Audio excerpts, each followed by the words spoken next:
بسم الله أما بعد maanta su'aasheena barnaamijka maxaa xal ah waxay ka imaadeen laba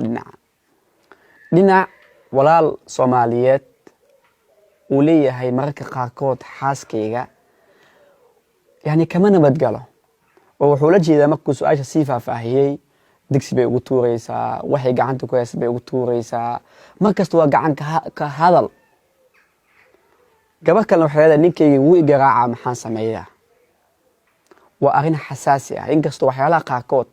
maxkamadaha iyo meelaha qaarkood lagu talgalay in lagu jawaabo xalka ka tahay laakiin tala una ka bixinayna barnaamijkan hadda inta aan talada ka bixinin hadda kor ayaa waxa dhacday waxay tahay gabar in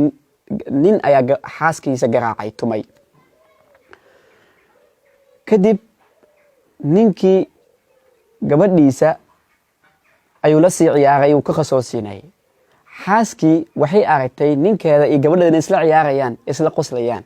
kadib bay ninkeeda u timaaday waxay ku dhahday ninkeygiiyow ka waran sida gabadha hadda ay u qoslayso hadduu beri ay guursato ninkeeda uu ka oosiyo ay ku imaado aabo ninkeyga iga oosi maxaa sameyn lahayd ninka wuxuu dhahay noloshan ku aasi lahaa ninkaas kadib waxay ku dhahday idan ogow gabar kasta inay leedahay aabo waxay ula jeedaa xumaanta maanta ila igu sameysay xitaa xayawaanka ila garaac ma banaano fakayfa qof insaan ah oo kula nool oo guri isla joogtaan ilaahay uu taamay sakiina naxariis mawadatan wa raxma oo beritan u rabtid inaad sariir isla fuushaan hada qaarkood na iiraal naqda laakiin waa arin xaqiiq ah sidee bay aqal ibn aadam u aqbali kartaa waa la iskhilaafi karaa waa la isku dhici karaa dagaal wuu imaan karaa hadal afcalin baa dhici karta laga yaabaa meelaha qaarkood guryaha qaarkood laakiin inay gacan timaado xadgudub ay timaado arin ma ahan haboon arin ma ahan fiican nabigana sallallahu uu leeyahay khayrukum li ahli kiina idinku wanaagsan waa kiina u fiican u garaadsan u karti wanaagsan ehelkiisa ka anaga bulshada dadka ugu wanaagsan ma taqaana waa kan u wanaagsan ehelka inkastoo dad qaarkood marka ay arkaan nin xaaskiisa wax fiican u sameynaya ama xaas ninkeeda wax fiican ilaahay ninka waa la saxramay nabiga sallallahu alayhi wasallam wuxuu leeyahay kiina idinku wanaagsan waa kan ehelkiisa u wanaagsan asigana saasan uu leeyahay wa ana khayrukum li ahli sallam dhaqankiisa dabacadiis waxa kamid ahaa inuu xitaa kabihiis tolan jiray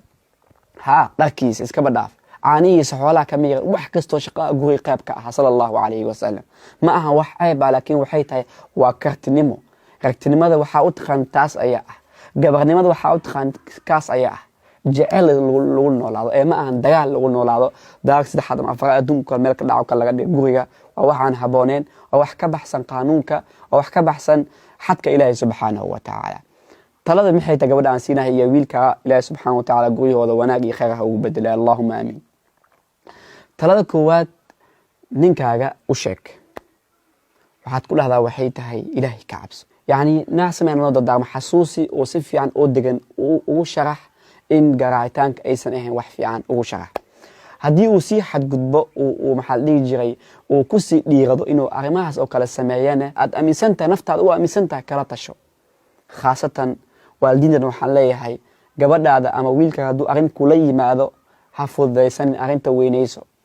sababta aan leeyahay ma taqaanaa sababtoo ah li'annahu dareen baa ka guuxaya qofkan